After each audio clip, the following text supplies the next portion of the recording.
지난주 좋은 소식으로 인해 잠시나마 기쁜 시간을 가졌습니다. 우리가 잘 알고 있는 축구선수 손흥민이 팀으로 있는 토트넘 호스퍼가 지난 22일 유로파 결승에서 맨체스터 유나이티드를 1대0으로 누르고 우승했기 때문입니다. 지난 2007-2008 시즌 잉글랜드 리그 카라바오컵에서 우승을 거둔 이후 17년 만이고 유럽 대항전에서 우승한 건 41년 만입니다. 손흥민은 결승 직후 인터뷰에서 우승이 나를 전설로 만든 것 같다면서 나는 세상에서 가장 행복한 사람이지만 트로피를 들어 올리기까지 너무 오래 걸려 죄송하다라는 말을 밝혔습니다. 한국의 한 팬은요, 요즘 정치, 경제 모든 게 답답했는데 손흥민은 신선한 공기 같은 존재라고 말을 하기도 하였습니다. 손흥민과 토트넘의 우승은 한 개인과 팀만의 기쁨이 아니었죠. 부진한 리그 성적으로 웃상을 주던 영국의 토트넘 팬들과 불안한 시국을 겪고 있는 한국 팬들에게 기쁨을 주었습니다. 이처럼 오늘 말씀도 공동체의 슬픔이 기쁨으로 변화되는 이야기입니다. 유다인을 모두 죽이려고 음모를 꾸몄던 하만이 죽고 그의 가문도 멸망했습니다. 에스더가 하만의 집을 차지하였고 모르드게는 하만이 하는 역할을 대신하게 됩니다. 모든 일이 순조롭게 해결된 것 같지만 여전히 남아있는 문제가 있었습니다. 그 문제는 페르시아에 있는 자기 민족 유다인을 구하는 것이었습니다. 에스더와 모르드게는 이 문제를 해결하기 위해 멈추지 않았습니다. 우리도 에스더와 모르드게처럼 개인의 기쁨이 공동체의 기쁨이 되기까지 멈추지 말아야 합니다. 그렇다면 어떻게 해야지만 개인과 공동체가 함께 기쁨을 누릴 수 있을까요? 첫째로 공동체가 최후 승리를 얻기까지 영적 싸움을 멈추지 말아야 합니다. 우리 3절에 있는 말씀을 다 같이 읽어보겠습니다. 에스더가 다시 왕 앞에서 말씀하며 왕의 발 아래 엎드려 아각 사람 하만이 유다인을 해하려 한 악한 때를 제거하기를 울며 구하니. 그러니까 에스더는 다시 왕 앞에 엎드려 하만이 유다인들을 해하려 한 악한 때를 제거하여 달라고 울며 구했습니다. 모르드게와 유다인을 모조리 죽이겠다고 한 하만은 처형되었죠. 하지만 유다인을 죽이려 하였던 하만의 악한 계획은 여전히 사라지지 않고 있었습니다. 그래서 여전히 유다인들은 죽음의 위기에서 벗어나지 못하고 있었던 것이죠. 왜냐하면 당시 악한 하만을 추종하는 사람들이 있었고 유다인들을 모조리 죽이라는 아하수에로 왕의 도장을 찍은 조서가 아직 유효한 상태에 있었기 때문입니다. 그래서 에스더는 하만이 죽었지만 다시 왕 앞에 엎드려 탄원하였습니다. 이러한 사실을 통한 영적 사실이 있습니다. 오직 하나님을 경배하며 하만에게 절하지 않은 모르드게와 유다인을 진멸시키려는 하만에 상징하는 것이었습니다. 바로 사탄의 유혹을 물리치신 예수 그리스도와 성도들을 멸하려 하는 사탄을 상징합니다. 사탄은 하만이 모르드게를 나무에 달아 죽이려 하였던 것처럼 하나님의 택한 사람들을 사망의 올무에서 구원하시려는 예수 그리스도를 원수로 여겼습니다. 그래서 십자가에 못 박아 죽여 죄인들을 위한 예수 그리스도의 구원 사역을 해방하려고 하였습니다. 그러나 사탄의 악한 계획은 예수 그리스도께서 십자가에 달려 죽으셨지만 3일 만에 다시 부활하셨습니다. 그래서 사탄의 계획은 숲으로 돌아가고 패배를 당하였습니다. 사탄이 예수님께 패배를 당하였다고 해서 완전히 죽은 것은 아닙니다. 여전히 살아있으며 아직도 이 세상에서 강력한 영향력을 미치고 있습니다. 사탄은 자신을 따르는 악한 세력을 동원하여 지금도 성도들을 해하려고 하고 있습니다. 그래서 우리 주님은 승천하신 후에도 보혜사 성령을 보내어 성도들을 지켜주고 계십니다. 이러한 때 우리는 영적 긴장을 늦추지 말아야 합니다. 예수 그리스도를 의지하여 최후 승리를 얻기까지 영적 싸움을 계속해야 합니다. 사탄을 따르는 악한 자들은 언제 어디서 우리를 공격할지 모릅니다. 우리 주변에서 호시탐탐 기회를 노립니다. 우리에게 틈만 보이면 우리를 공격하려 합니다. 영적 긴장감을 늦추고 좌절하며 낙심하고 있을 때 틈을 주지 않고 공격하겠죠. 때문에 우리는 한시도 방심하지 말고 영적 싸움을 싸워야 합니다. 우리와 교회가 최후 승리를 얻기까지 멈추지 말아야 합니다. 에스더는 왕후였지만 체면을 중시했던 전 왕후 아스디아는 달랐습니다. 왕에게 엎드려 울며 자기 생명을 걸고 간구했습니다. 에스더는 자기 유기나 부귀 영화를 위해서가 아니라 자기 민족을 멸망에서 구원하기 위해 힘썼습니다. 성경을 보면 민족애가 강한 신앙 인물들을 보게 됩니다. 구약의 모세는 성경에서 뛰어난 신앙인의 한 사람으로서 출애굽의 영웅이었습니다. 그런 모세가 시내 광야에서 이스라엘 백성들이 금송아지 우상을 만들어 섬겨 진멸 위기에 처했을 때 어떻게 했습니까? 모세는 하나님께 이스라엘 백성들의 죄를 용서해 주시기를 간구했습니다. 그래서 만일 이스라엘 백성들의 죄를 용서하지 않으시면 하나님의 기록하신 생명의 책에서 자신의 이름을 지워달라고 기도하였습니다. 생명의 책에서 자신의 이름을 지워달라고 기도하는 것은 구원받기를 거절하고 천국에 들어가지 못한다는 것을 강구하는 것입니다. 또한 모세는 이스라엘 백성들이 가데스 바네아에서 하나님을 반역하고 애굽으로 돌아가려고 하였을 때 하나님께서 백성들을 다 멸하고 대신 모세를 통하여 새로운 민족을 세우겠다고 하셨습니다. 모세는 이스라엘 백성들을 용서해 주실 것을 호소하여 멸망당할 것을 막았습니다. 민족애가 뛰어난 또 다른 인물은 신약의 사도 바울입니다. 바울은 이방의 사도로 부름받은 사람입니다. 그래서 유대 땅이 아닌 이방 전 세계를 돌아다니면서 복음을 전했습니다. 예수 그리스도 안에서 유대인이나 이방인이 차별이 없다고 말하였습니다. 그렇다고 해서 바울에게 민족애가 없었던 것은 아닙니다. 그 누구보다도 민족애가 강한 인물이었습니다. 바울은 이방 땅에서 복음을 전할 때에도 가장 먼저 유대인들을 찾아 복음을 전했습니다. 그러니까 자신이 이방인의 사도가 되어 복음을 전하는 것도 사실은 자기 동족이 이스라엘이 이방인들이 구원받는 것을 보고 질투나게 하여 복음을 영접하도록 하기 위해서였습니다. 그런가 하면 바울은 동족의 구원을 위해 이렇게까지 고백하였습니다. 로마서 9장 3절을 세번역 성경으로 같이 읽어보겠습니다. 나는 육신으로 내 동족이 내 결례를 의하는 일이면 내가 저주를 받아서 그리스도에게서 끊어질지라도 달게 받겠습니다. 이렇게 바울이 자기 민족을 얼마나 사랑하였는지를 보여주고 있습니다. 모세나 바울은 우리가 따라가기 어려운 신앙의 사람들입니다. 그러나 그들의 마음만은 본받을 수 있습니다. 자기 민족을 사랑하는 민족애입니다. 신앙인은 자기만이 아니라 자기 민족을 사랑하는 사람입니다. 자기 민족을 사랑하지 않고서는 신앙인이라고 할 수 없습니다. 하나님을 사랑하고 의지하는 성도는 당연히 나라와 민족을 사랑할 수밖에 없습니다. 우리나라도 처음 믿은 성도들이 나라를 사랑하여 3.1운동에 앞장서서 기독교가 민족 종교로 뿌리 내리는 데 도움을 주었습니다. 우리도 하나님을 사랑하는 신앙인이라면 당연히 나와 민족을 위해 애써야 합니다. 나라가 나에게 무엇을 해줄 것인가를 기대하기 전에 우리가 나라를 위해 할 수 있는 일을 먼저 생각하고 실천해야 합니다. 특히 민족의 구원을 위하여 애쓰고 수고해야 합니다.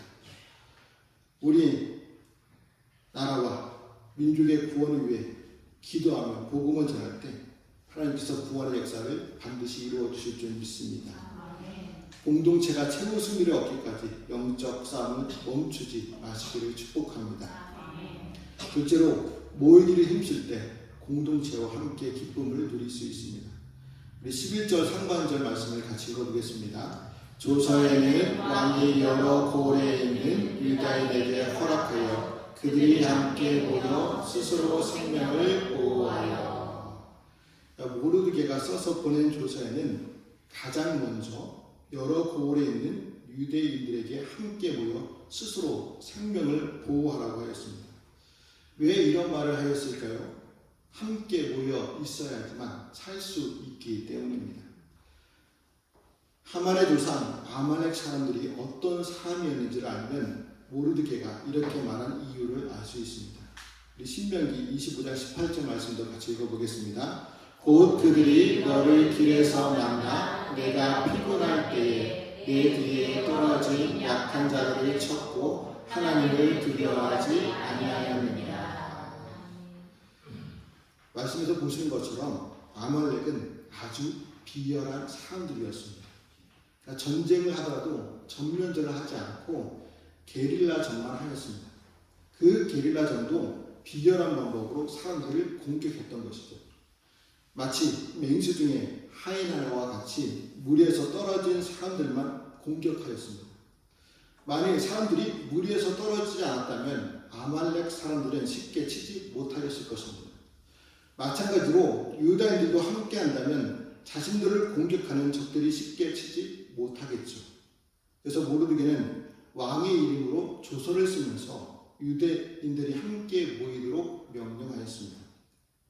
오늘 사탄의 세력의 위험에 직면해 있는 우리도 함께 모여야 합니다. 성도들과 함께 힘을 모아야 합니다. 악한 사탄의 세력은 우리를 해하기 위해 늘 기회를 엿보고 있습니다. 그리고 기회가 있으면 공격하여 실족하게 합니다. 오늘날 우리에게 정말 많은 문제들이 있죠.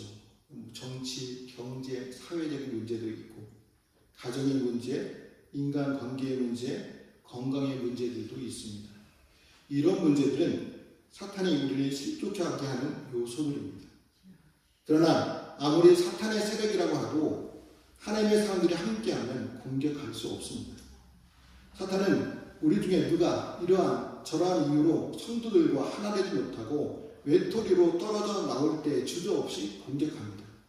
왜냐하면 혼자 있다는 것은 약함을 드러내는 것이기도 하지만 스스로 하나님의 사람이 아님을 드러내는 것이기도 하기 때문입니다. 그래서 성도들은 온전히 힘을 합쳐야 합니다. 그래서 초대교회 성도들은 모이기를 힘썼습니다. 다 같이 한 곳에 모였고 날마다 마음을 같이하여 모이기를 힘썼습니다. 그래서 사탄의 세력이 성도들을 해할 수 없었던 것이죠. 교회 공동체는 작았지만 악한 세력들의 강력한 힘도 교회를 어떻게 하지 못하였습니다. 교회는 악한 세력의 핍박에도 날로 부응했습니다. 성도들이 함께하여 힘을 모을 때 사탄의 세력이라도 이길 수 있습니다. 우리는 항상 모이기를 피하는 어떤 사람들의 습관과 같이 하지 말고 열심히 모여야 합니다. 코로나 팬데믹 이후 교회에서 모임이 줄어들었죠. 몸은 편할지 모르겠지만 우리의 영혼은 힘을 잃어가고 있을지도 모릅니다. 우리가 힘써 모이는 것은 하나님의 뜻입니다. 모일 때 악한 세력을 이길 수 있는 힘을 갖게 됩니다. 그러므로 모이기를 힘쓰는 교회가 되시기를 소망합니다. 셋째로 공동체와 함께 즐거움과 기쁨을 누려야 합니다. 16절에 있는 말씀도 같이 읽어보겠습니다. 유다인들에게는 영광과 즐거움과 기쁨과 존귀함이 있는지라. 모르드게는 하만의 조서를 무력화하는 새로운 조서를 만들었습니다. 하만의 조서에 따르면 유다인들을 학살하려는 이들에 맞서서 유다인 스스로 자신과 가족의 생명을 구하는 내용의 조서였습니다. 하만의 조서가 1월에 먼저 전국에 알려졌고 유다인들을 학살할 수 있는 날은 12월 13일이었습니다. 그러니까 이 사실을 알 유다인들은 굵은 배를 입고 제에 누워서 크게 애통하였습니다. 하만에 의해 내려진 유다인 징벌조서는 그야말로 유다인들에게는 절망스러운 소식이었습니다. 하만의 조서 내용을 보고 하늘이 무너진 것과 같은 절망감을 느꼈습니다. 그런데 그러한 절망적인 상황은 곧 바뀌었습니다. 상황이 역전되었습니다. 원수 하만은 처형되었고 자신들을 죽이려는 자들을 죽일 수 있었습니다. 유다인들의 참다움은 기쁨과 영광으로 바뀌었습니다. 그것만이 아니었죠. 유다인들이 얼마나 존귀하게 되었는지 이방인 중에서 유다인들이 되는 사람들이 많아졌다고 말씀합니다. 하만이 유다인들을 다 죽이겠다고 조서를 쓴 것은 1월 13일이었습니다. 그리고 모르드게가 다시 조서를 쓴 것은 3월 23일이었습니다. 상황은 불과 2달 열흘밖에 되지 않았지만 180도로 상황이 바뀌었습니다. 이 2달 열흘이나 기간은 유다인들에게 있어서 견디기 어려운 고통의 세월이었습니다. 목숨을 부지하고 있었지만 사는 것이 아니었습니다. 시아부의 삶을 살고 있었습니다. 물론 사람을 따지고 보면 다 시아부의 삶을 살고 있는 것이죠. 어느 누구도 영원히 살지 못하기 때문입니다. 사람은 다 한 번은 죽어야 합니다. 그러나 사람들은 죽음으로 인하여 고통스러워하지 않습니다. 왜냐하면 자기가 언제 죽는지 알지 못하기 때문입니다. 그러나 병원에서 의사로부터 시한부 상을 판정받으면 고통도 그러한 고통이 없습니다. 얼마나 고통스러운지 몸부림을 칩니다. 살고 있어도 사는 것으로 여기지 않습니다. 12월 13일은 바로 유다인들이 그런 심정이었습니다. 12월 13일이 되려면 11개월이나 남았지만 산다고 할 수 없었습니다. 그런데 유다인들의 그러한 고통과 근심은 불과 2달이 지나지 않아서 즐거움과 기쁨으로 바뀌었습니다. 우리가 세상에서 겪어야 하는 고통과 근심이 이와 같습니다. 우리는 이 세상을 살아가면서 고통과 근심을 겪지 않을 수 없습니다. 왜냐하면 사탄은 지금도 여전히 오는 사자와 같이 삼킬 자를 찾고 있기 때문입니다.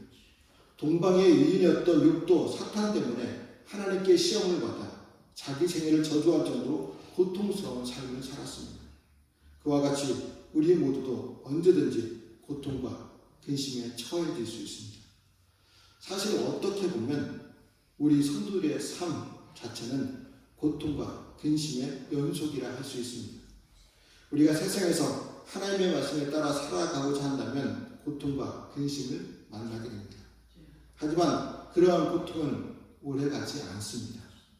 세상의 고통과 근심이 아무리 길다고 해도 이 세상에서 살 때까지만 합니다.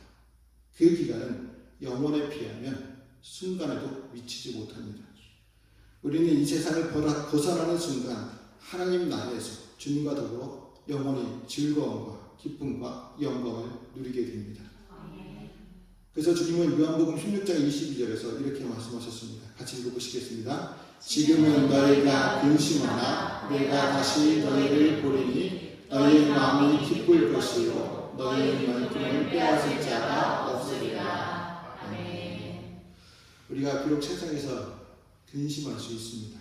그러나 우리는 영원한 기쁨을 누리게 됩니다. 그때까지 인내해야 합니다. 오늘 말씀에서 보면 공고와 애통을 상징하는 붉은 베옷을 입고 대성통곡하던 모르드게가 이제는 고귀한 사람만 입을 수 있는 자색의 간 옷을 입었습니다.